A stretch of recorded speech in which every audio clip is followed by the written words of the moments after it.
মাত্র ৯৫০০ টাকার এই পকেট সাইজ ক্যামেরা দিয়ে শুট করতে পারবেন 5K তে।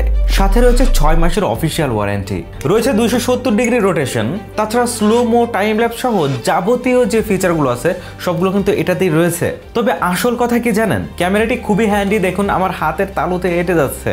সো ছোট, হালকা এবং ফিচারে ভরপুর। ক্যামেরাটি হচ্ছে DGS এর OX3 পকেট ক্যামেরা। এটা কি এই দামের সত্যি পকেট পাওয়ার হাউস, নাকি শুধু স্পেসিফিকেশনে বেশ powerful? Let's find the truth. ধন্যবাদ জানাতে চাই ডিকে টেলিকমকে আমাদের কাছে এই পকেট ক্যামেরাটি পাঠানোর জন্য এবং আপনাদেরও দেখার সুযোগ করে দেওয়ার জন্য। তাদের কাছে এই পকেট ক্যামেরাটি 6 মাসের অফিসিয়াল ওয়ারেন্টি সহ পেয়ে যাচ্ছে ৯৫০০ টাকায়। তাদের কাছে এই ক্যামেরাগুলো ছাড়াও রয়েছে বিভিন্ন ধরনের গ্যাজেটসের কালেকশন, রয়েছে ড্রোন, গিম্বেল সহ আরো বিভিন্ন গ্যাজেটস। তাদের সম্পর্কে বিস্তারিত থাকছে ভিডিও ডিসক্রিপশনে, যাদের প্রয়োজন গো চেক ইট আউট। সত্যি বলতে ক্যামেরাটা এত হালকা, আপনারা শুনলে অবাক হবেন এটা একটা TWS এর মতো ওজন। হ্যাঁ, TWS রাইট। এটার ওজন হচ্ছে 84 গ্রাম, ভাবা যায়। আর বিল্ড ম্যাটেরিয়াল হচ্ছে প্লাস্টিক। আর বাজেট বিবেচনায় কিন্তু আমার কাছে বেশ ভালোই লাগছে। তবে প্লাস্টিক কোয়ালিটি অনেক বেশি হাইফাই আশা করবেন না, বাট বাজেট যদি বিবেচনা করেন সেই ক্ষেত্রে বেশ ভালোই লেগেছে আমার কাছে। বক্সের মধ্যে এরকম মিনি একটা ব্রিফ কেসের মতো পেয়ে যাবেন, কিন্তু এর ভেতরে আপনি সব ধরনের যে অ্যাক্সেসরিজ রয়েছে এইটার সঙ্গে সবকিছু কিন্তু আপনি এটার মধ্যে গুছিয়ে নিতে পারবেন। আর এটাও কিন্তু বেশ কম্প্যাক্ট, দেখেই বুঝতে পারছেন। আচ্ছা, এইটার মধ্যে আবার ক্যামেরাকে রাখার জন্য ছোট্ট একটা পাউচের ব্যবস্থা করা হয়েছে, যাতে করে এই যে ছোট ক্যামেরাটা এটার কোনো ক্ষতি না হয়।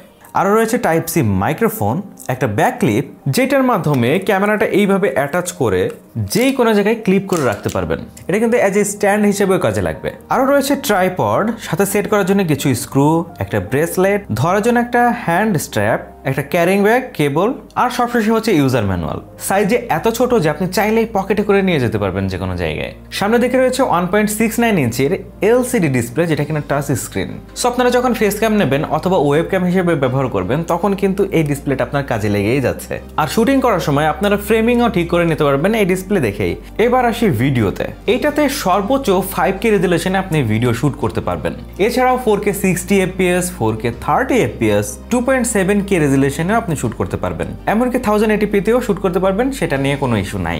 আর ভিডিও ফরম্যাট হচ্ছে MP4, সো যে কোনো ডিভাইসে কিন্তু আপনি এটা চালাতে পারবেন ইজিলি এবং এডিটিংও সেরে নিতে পারবেন। এছাড়াও রেগুলার যে রেকর্ডিং অপশন সেইটা রয়েছে, স্লো মোশন রয়েছে, লুপ রেকর্ডিং করতে পারবেন, টাইম ল্যাপস রেকর্ডিং করতে পারবেন। এমনকি এই ক্যামেরাটিতে না EIS রয়েছে। আর হ্যাঁ, ক্যামেরাটিতে কিন্তু ফেস ডিটেকশন রয়েছে। সো আপনি চাইলে ক্যামেরাটি দূরে রেখে ইজিলি আপনার ফেসকে ডিটেকশন করে দিতে পারবেন এবং ও হিউম্যান ফেস দেখলেন না, সেটা অটোমেটিক ট্র্যাক করা শুরু করে, মানে যেটা ক্যামেরার সামনে থাকবে। সো আপনি একটু নড়ে চড়ে গেলেও ও কিন্তু ঠিকই ট্র্যাক করে নিতে পারবে। এই ব্যাপারগুলো না বেশ কিছু জায়গায় কাজে লাগে, ধাপে ধাপে আপনাদেরকে জানাচ্ছি। সো 5K এবং 4K 60 FPS যখন আপনি অন করবেন তখন কিন্তু ফেস ডিটেকশন এবং EIS অপশনটা অফ থাকে। তবে আপনি যদি 4K 30 FPS শুট করেন সেই ক্ষেত্রে কিন্তু আপনি ফেস ডিটেকশনটা অন করে নিতে পারবেন। এই জন্য আপনি মাথায় রাখবেন, যখন ব্লগিংয়ের সময় আপনি ফেসটাকে মেন প্রায়োরিটি হিসেবে নিচ্ছেন তখন কিন্তু কিছুটা শেকি ফুটেজ পাবেন। সো আপনার যদি মনে হয় যে না আমি 4K 60 FPS-এই শ্যুট করব, সেই ক্ষেত্রে আপনাকে একটু সাবধানে ভিডিও রেকর্ড করতে হবে অথবা আপনাকে কোনো স্টেবিলাইজেশন ইউজ করতে হবে। তবে আপনি চাইলে 4K 30 FPS-এ শ্যুট করতে পারবেন, যেখানে EIS-টা অন হচ্ছে। আমি পাশাপাশি দুইটা ফুটেজই দিয়ে দিচ্ছি, দেখে নিতে পারেন। কিছুটা জুমড হচ্ছে যখন আপনি EIS-টা অন করছেন, তবে ফুটেজ কিন্তু তুলনামূলকভাবে আমার কাছে 4K 30 FPS-এরটাই ভালো লাগছিল। সেখানে আমি EIS-এরও সাপোর্ট পেয়ে যাচ্ছিলাম, সাথে সাথে সেই শেকি ভাইবটা অনেকখানি কমে গিয়েছে। স্লো মোশনে আপনি ভিডিও রেকর্ড করতে পারবেন, তবে সেটা কিন্তু 1080p-তে চলে যাচ্ছে, সেই ক্ষেত্রে রেজুলেশনটা কিছুটা কমে যাচ্ছে। সো আমার পরামর্শ থাকবে, আপনি যদি ভালো রেজুলেশনে শুট করতে চান সেই ক্ষেত্রে 4K 30 FPS-এ দিয়ে নিন, সেই ক্ষেত্রে EIS-এর সাপোর্টে কিন্তু পেয়ে যাচ্ছেন। তবে 4K-র ক্ষেত্রে একটা ব্যাপার লক্ষ্য করলাম যে মিডল এরিয়াগুলো আছে সেইখানটায় ডিটেলটা একটু বেশি পাবেন আর সাইড এরিয়াতে কিছুটা কম। এটা কিন্তু শুধু ৯৫০০ টাকার এই ক্যামেরাটিতেই না, ১৫-১৬ হাজার টাকায় যে অ্যাকশন ক্যামেরাগুলো পাওয়া যায় সেগুলোতেও কিন্তু একই সিস্টেম দেওয়া হয়েছে। সো বাজেট বিবেচনায় এই ব্যাপারটাকে আমি একটু দূরেই রাখছি। তবে লো লাইটে কিন্তু এর ডিটেলটা কিছু কমে যাচ্ছে, এটা খুবই স্বাভাবিক। তবে একটা স্যাম্পল দিয়ে দিচ্ছি, আপনাদের কাছে কেমন লেগেছে কমেন্টে জানিয়ে দিতে পারেন। তবে ডে লাইটের ফুটেজে যদি আমি আবার ফিরে আসি, ভিডিও কোয়ালিটি আমার কাছে দাম অনুযায়ী স্ট্যান্ডার্ডই মনে হয়েছে। তবে ডাইনামিক রেঞ্জটা যদি আর একটু বেটার হতো তাহলে আরও বেশি আমি খুশি হয়ে যেতাম। ওই যে আমি বলছিলাম, যখন ফেস ট্র্যাকিংটা অন করবেন তখন কিন্তু EIS অপশনটা অফ থাকছে।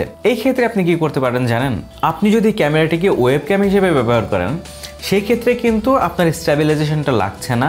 আপনি জাস্ট আপনার প্রয়োজন মতো এই ক্যামেরাটি সেট করে রাখেন এবং আপনি হালকা পাতলা মুভমেন্ট করলেও এ কিন্তু ঠিকই আপনাকে ট্র্যাক করে আপনার বিপরীত পাশের মানুষকে আপনার ফ্রেমটা ঠিকঠাক করেই দেখাবে।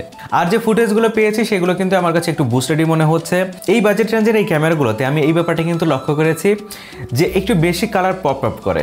এটা কিন্তু অনেকের কাছে বেশ ভালো লাগে, আবার কারো কারো কাছে এটা ভালো লাগে না।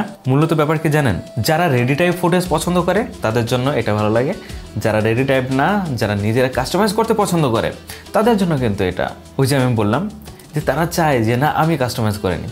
কাস্টমাইজও করতে পারবে না তা না, কাস্টমাইজ করে নিতে পারবেন তবুও। তবে বাই ডিফল্ট অবস্থায় এটা হচ্ছে একটু পপ টপ কালার দেয়। ফটোর ক্ষেত্রে হচ্ছে সর্বোচ্চ আপনি 16 মেগাপিক্সেলের ছবি তুলতে পারবেন। কিছু স্যাম্পল আমি দিয়ে দিচ্ছি, দেখে নিতে পারেন। এই যে ছোট্ট ক্যামেরাটি দেখতে পাচ্ছেন, এটা কিন্তু ফোন দিয়েও কন্ট্রোল করা যায়। অর্থাৎ আপনি অ্যাপের মাধ্যমে এটা কানেক্ট করে দূর থেকেই কন্ট্রোল করতে পারবেন। অ্যাপের নাম হচ্ছে XDV Pro। এটা কিন্তু অ্যান্ড্রয়েড এবং iOS দুইটা প্ল্যাটফর্মে পেয়ে যাবেন, সো ওটা নিয়ে প্রায় পড়ছেন না। তাছাড়াও যদি আমি বাহ্যিক এই ক্যামেরাটির কথা বলতে যাই, সেই ক্ষেত্রে হচ্ছে ডান পাশে হচ্ছে মেমোরি কার্ড আপনি ঢোকাইতে পারবেন, যেখানে আপ টু হচ্ছে 128 GB পর্যন্ত ঢোকাইতে পারবেন। এখানে হচ্ছে ক্যামেরা কন্ট্রোল করার জন্য এখানে দুটা অ্যারো বাটন দেওয়া হয়েছে, যেটা দিয়ে ক্যামেরাটি হচ্ছে ডানে বামে আপনি কন্ট্রোল করতে পারবেন, এই যে এইভাবে।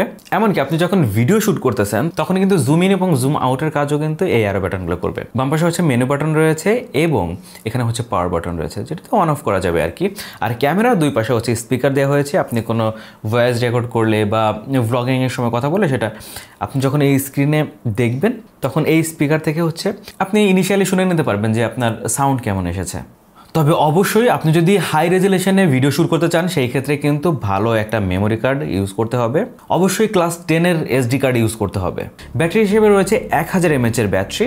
চার্জ হতে সময় লাগে 2 ঘন্টার মতো এবং এটা থেকে ব্যাটারির ব্যাকআপ কিন্তু পেয়ে যাবেন ওই এভারেজ 2 ঘন্টার আশেপাশে।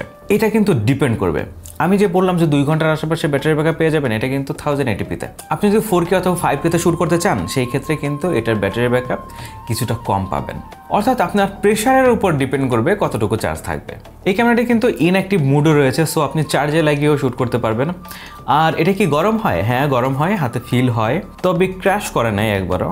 এই দিক দিয়ে কিন্তু আমি নিশ্চিন্তেই ছিলাম। তবে আমি বলবো এটাকে এত প্রেশার না দেওয়াই ভালো, যেহেতু বাজেট কেন্দ্রিক একটি ক্যামেরা, এটা সেইভাবে ব্যবহার করা উচিত। আর সামনে একটা বাটন দেখতে পাচ্ছেন, এই বাটন দিয়ে মূলত হচ্ছে রেকর্ড অন অফ করতে পারবেন।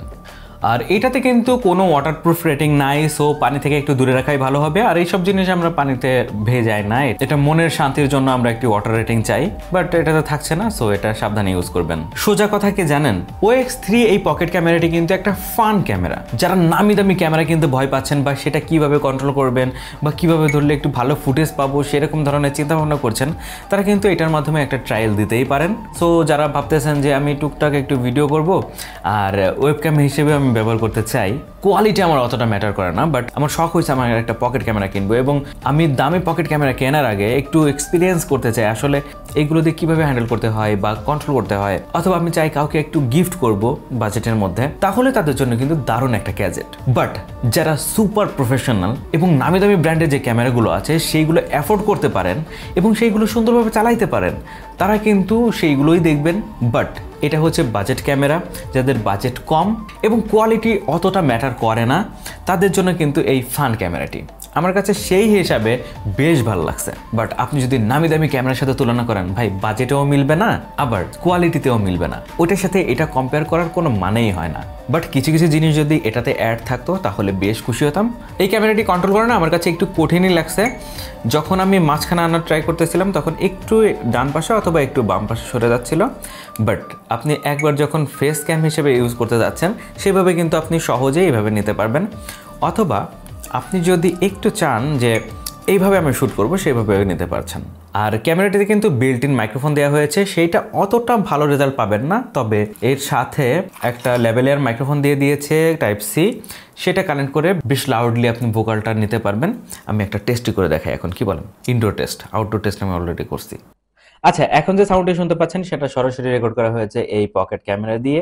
সো শুনে নিশ্চয়ই বুঝতে পারছেন লেভেলিয়ার মাইক্রোফোন যদি স্টুডিও কন্ডিশনে আপনি ভিডিও রেকর্ড করতে চান সেক্ষেত্রে কেমন একটা সাউন্ড কোয়ালিটি পেতে পারেন। এখন যে ভিডিওটি দেখতে পাচ্ছেন এটাও কিন্তু 4K 30 fps এ রেকর্ড করা হয়েছে এবং EIS টা অন করা আছে। একটা ব্যাপার মাথায় রাখবেন যে যখন আপনি এক্সটার্নাল মাইক্রোফোন দিয়ে আপনি ভিডিও শুট করবেন, এটা কিন্তু টাইপ সি যে লেভেলের মাইক্রোফোনের বক্সে দেওয়া হয়েছে সেটা দিয়ে কথা বলছি, তো যখন এইটা দিয়ে কানেক্ট করবেন তখন হচ্ছে এক্সটার্নাল মাইক্রোফোন যে অপশনটা আছে সেটা অন করে নিয়েন, না হলে কিন্তু আপনি সাউন্ডটা পাবেন না। তবে আমি ওয়্যারলেস মাইক্রোফোন কানেক্ট করার ট্রাই করছি, সেটা হয় নাই। তো অত অ্যাডভান্স লেভেলে কিন্তু এই ক্যামেরাটি যেতে পারি নাই। তবে অ্যাডভান্স লেভেলে যদি যাইতে হয় সেক্ষেত্রে কিন্তু অ্যাডভান্স লেভেলের পেও করতে হয়। তো 9500 টাকার এই ডিভাইসটি আপনাদের কাছে কেমন লেগেছে জানাতে ভুলবেন না, জানিয়ে দিন কমেন্ট সেকশনে। আজকের মতো এই পর্যন্তই, দেখা যাবে অন্য কোনো ভিডিওতে ভিন্ন কোনো টপিক নিয়ে। সেই পর্যন্ত ভালো থাকুন, সুস্থ থাকুন এবং দেখতে থাকুন টেক মামা। আল্লাহ হাফেজ।